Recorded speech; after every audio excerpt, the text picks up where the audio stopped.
All right, let's see how this goes.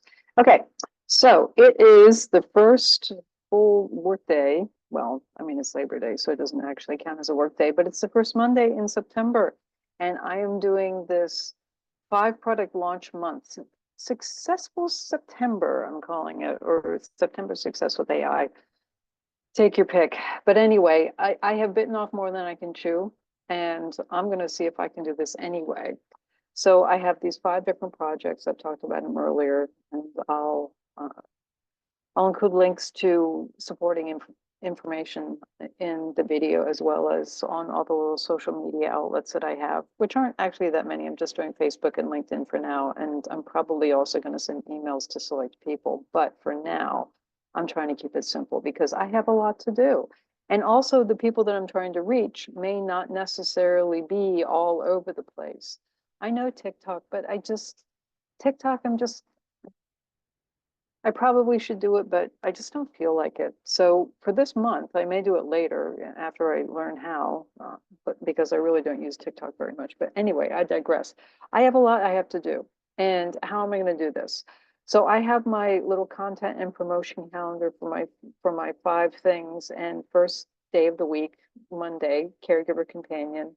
Then True to You, which is tutorials and training, and also consulting on how people can have their own personal authentic identity come through using AI. It's the other kind of AI, authentic identity versus artificial intelligence.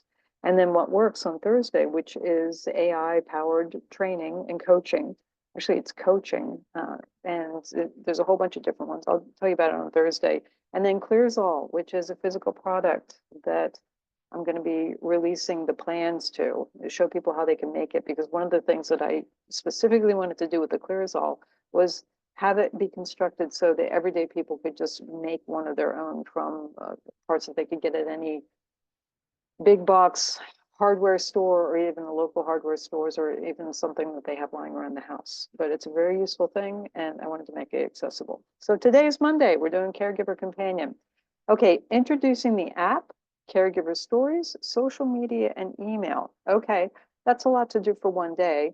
And I spent some time this morning just talking to myself or dictating some backstory for the app and how it came to be. So I did this background and I just talked. I talked and I just put it in there about my experiences as a caregiver. I was a caregiver for a number of years, 2+ years, in the last stint with my partner who passed away a little over a year and a half ago. And then prior to that, I was also her caregiver. She had health issues that she didn't really tell anybody about. We didn't tell people about because she was a very public figure, and it would have been a real hit to her ability to live and work and function in the world if we had told everybody about what had happened before. But it did become an issue later on. So I may or may not talk about that later. But anyway, here's all this information that I have. And I need to have a very focused approach to this. So I am going to use AI to do it. And I haven't really used Gemini that much. And there's also Claude AI that you can use Claude as well. And then I found some others as well. There's Perplexity, there's I can't even remember. There's so many of them. It seems like every time you turn around, there's something else that's coming out. But I'm going to use ChatGPT. I'm using the free version because I want to emphasize to people that you don't necessarily have to chase after the latest app in order to do some very powerful things. And when I talk about not chasing after the latest app, it's for a couple of reasons. Number one, it's additional cost a lot of times, cost in terms of money. Even something that's $10 a month, that adds up. You can easily rack up hundreds of dollars a month buying all these new AI tools. And I get it, people want to monetize, they want to innovate, and there are things that you can do in an app for people that they can't necessarily do themselves. But the other expense that comes in is your time and your attention. And you have to learn new functions, you have to learn new features, you have to learn how to work the thing. It's an additional learning curve for the app itself. And then on top of it, if the app, if what's behind the scenes, like if ChatGPT gets updated, is the app going to keep pace with that? I have been I used to be the mobile channel lead at Dell Technologies, and I was also involved in mobile development prior to that. And I was in charge of mobilification of the Bose website as well. And let me tell you, keeping up with app development after you've built the thing, that's where you come into the challenges. Pretty much anybody these days can spin up an app, but it's the maintenance of it. It's keeping it current. It can be very expensive, very costly in terms of time, money, attention, all of that, and not everybody does it. So what do we have? We have app stores filled with old apps that are no longer valid. And that's not to say that that's necessarily going to happen with all these AI apps, although a number of them probably will. The point is, every time something changes on the back end, they have to change the front end. So there's necessarily going to be a lag. So if you go directly to ChatGPT or Gemini or whatever you want to use that's normally in the back end of these apps, and you just use it directly, you will always have the most updated version. You don't have to change and chase things that have to adapt to changing requirements. You don't have to worry that the capabilities of what you're using are lagging behind everything else. And you don't have to add yet another app to your phone, which is a huge plus. So what I'm going to do is, if I know very clearly who I am and what I want to do and how I want to do it, I can work with ChatGPT to help me do this. So what do I want to do? I want to create content because I want to do outreach. I want to communicate with people. I want to put stuff out there. So the first thing I'm going to do is learn the style of K content from document I am uploading. Now I have several, oh no. Oh. I was thinking that I was going to have to upload files, but no, actually you can't in the free version. But no worries, because it's actually better, because I was thinking that I could just upload all of my files. Some of the files are in a format that ChatGPT might not recognize, but I can just add this in.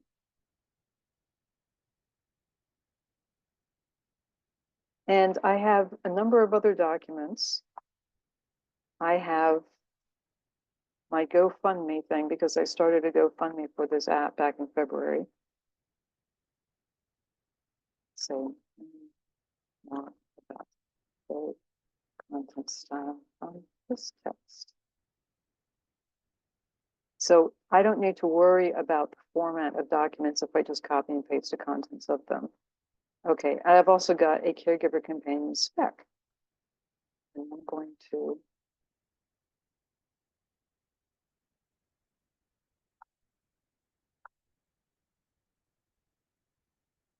and sometimes you can go a little bit over the limit. I believe is 4,000 characters, but this is a way that you can do it. And so it's coming up with all of these things. And then this is going to be the style that I'm going to use to create the content that I have. Okay, good. Now my monthly plan is I'm going to introduce the app. Please write a brief introduction to the Caregiver app based on the information I've uploaded. And you see what I've done. I've just given it everything that I wanted to do, and I'm clear about what I want it to do for me.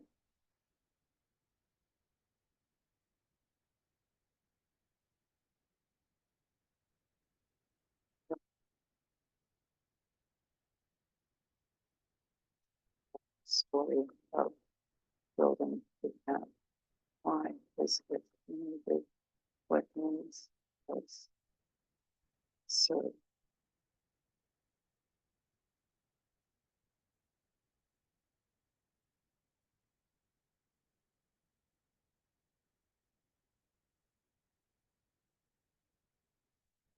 And now, since I'm going to be posting to LinkedIn as well as Facebook, I need shorter things because people are not going to sit through all of this. Post.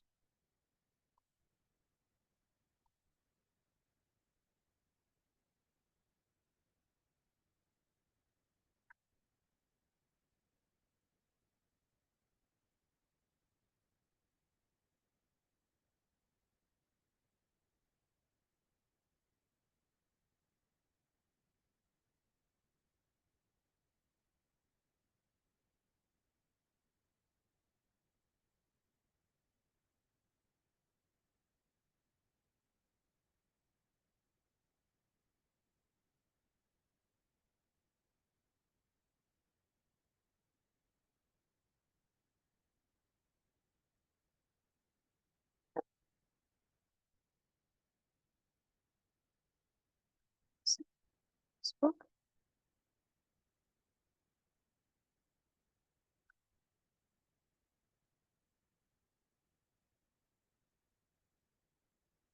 Okay. So I've got these, and I don't want to just do all of this today. I want to do this through the course of the week. Because even though I'm focusing on one specific project per day of the work week, I am still going to continue to post and put additional information out there through the course of the week on an ongoing basis. And I'm probably going to use automation to do it, something like, I don't know, Buffer or Hootsuite or one of the other automation things. I know that there are more automation tools coming out, but I want to make sure that I'm going to have a good flow for how this week is going to go, because I don't want to just put one thing out there and leave it at that. I want to have it go through the course of the week, because people, not everybody sees your stuff when you post it. Not everybody knows. And also I need to generate some emails, but let's do this course of week.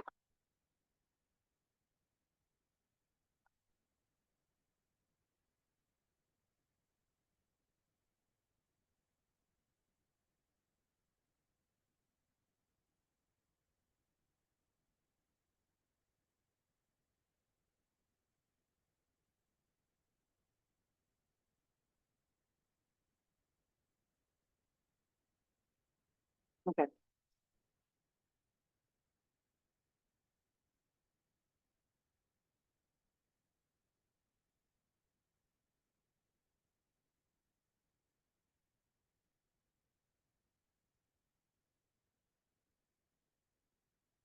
And some of these I'm going to have to change because it does not have comprehensive resources. It doesn't have health tips and practical guides. If anything, it's the exact opposite of that, because who can keep current? And plus the thing too is that it hasn't been trained on all the most current stuff, and links change, websites change, all that good stuff. So I definitely have to go through and edit this. And this is one thing that I will say over and over and over when it comes to generative AI: do not leave it to its own devices. Don't let it just do everything for you. You can't. It will show that you have just phoned it in, literally, and said, hey, ChatGPT, just do everything for me. That the other tools that are out there, anytime you have generative AI, it needs to be guided, because it can do a lot of things, but it can't read your mind. And it also cannot exactly replicate you. It can come really close for a good first draft. That is the real value of it. And it's great for generating ideas. It's great for generating concepts and doing checklists and things of that nature. But when it comes to your final content, you have to put your stamp on it. You have to have it be your voice. And, it can get you there closer. There are specific things that you can do, and I can help people do that. Reach out to me if you want to know how you can get ChatGPT or other models to sound more like you, to get you further down that first draft path, because it's phenomenal when it comes to that. But ultimately, you are responsible for your own voice each and every time. Okay, so we've got this. I've got these pieces. Okay, and good. Okay. Generate to from colleagues.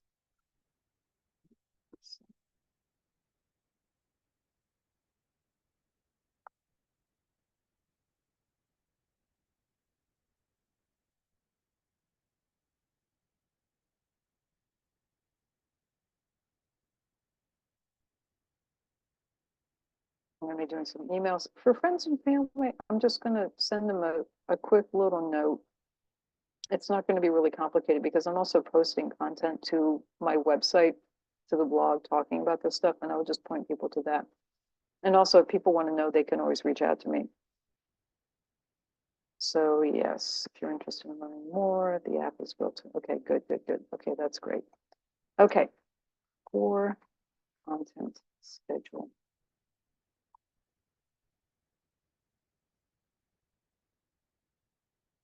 Right.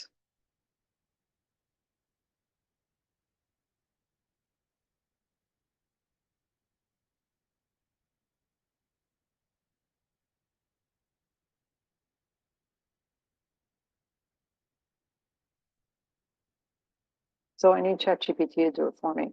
And I have loaded it up with my style to begin with. So it's going to be doing this for me. And ah, yes, here it is. Hope this email finds you well, please. Like one more person says that to me, I just don't even know. So I guess they've been generating their emails from some sort of tool, because it certainly doesn't sound like them. So here we go. And Wednesday, real life impact, so on and so forth. Okay, great. Okay, I am feeling really good about this. So it's taken me all of like a handful of minutes to do this stuff. Okay, so introduce the app, caregiver stories, social media, and email. I think for now, for my purposes, it's done. So I will, one other thing that I need to do is the long thing that I wrote about the backstory of Caregiver Companion and so forth. It is really long and it's a little rambling. So I want to stop it from rambling. So rewrite this text as a series of free blog posts, content, conversational and informative style, using contractions but no slang. Do not use emojis. Finish up each blog post with hashtags and a strong call to action for people to reach out about how to help. Also, let me know about the GoFundMe. And then I have to get my text. I'm just going to grab all of this again. I know that I put it in there before, but because this is the free version, I don't necessarily trust the memory. So I'm going to put it in there. And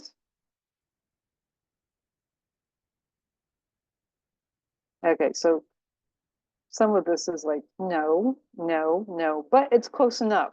And it's good to edit. And so basically, working with ChatGPT in this capacity, you take yourself from the role of a writer to the role of an editor. So think of ChatGPT as your whole like stable of writers on staff. And you can have medical writers, although medical, okay, maybe medical isn't a great example, but you can have social, you can have lifestyle, you can have sports, health and wellness. You can do a number of different types of writing with ChatGPT and other AI, other generative AI, no doubt about it. But it's like you have a staff of writers and you are the editor in chief and you are the one who's responsible for the final product that goes out there. It's like you have a whole bunch of newspaper writers sitting in a room just writing away and not being difficult with you, giving you exactly what you ask for if you know how to ask for it. And then you're the one who takes all of the writing at the end and you do something with it. So while it's not going to do everything for you, nor should it, because it will never fully replace you. It will never fully replace your voice. And there are just some things, some quirks, idiosyncrasies that we evolve over time. We don't stay the same. The AI that's been trained on stuff up to like what 2023, something like that. So it's by nature, it's always outdated to some extent. But the types of things that it can do and the way that it does it, that's the thing that matters. So it can pull on in all of this corpus of information, massive, massive amounts of information, and put it out there and put it together and reconstruct it and restate it and synthesize it and display it, turn it into infographics, turn it into pictures, turn it into all kinds of different things. But ultimately, the final product is your responsibility.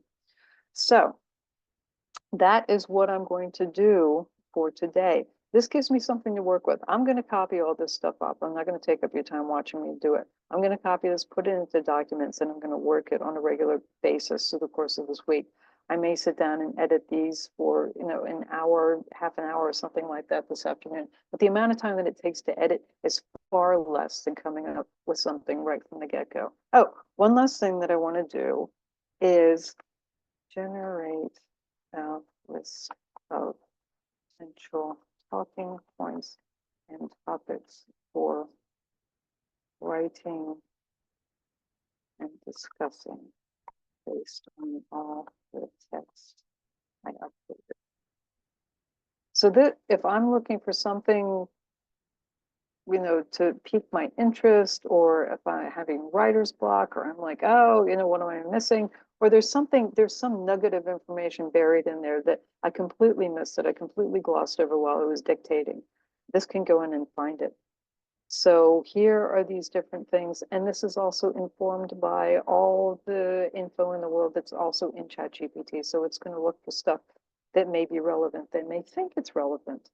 So the call to action, impact and vision, development journey, support and resource needs, all of this is what can be done. So with that, I'm going to stop recording. I'm going to post this, and I'll keep checking in. Thanks.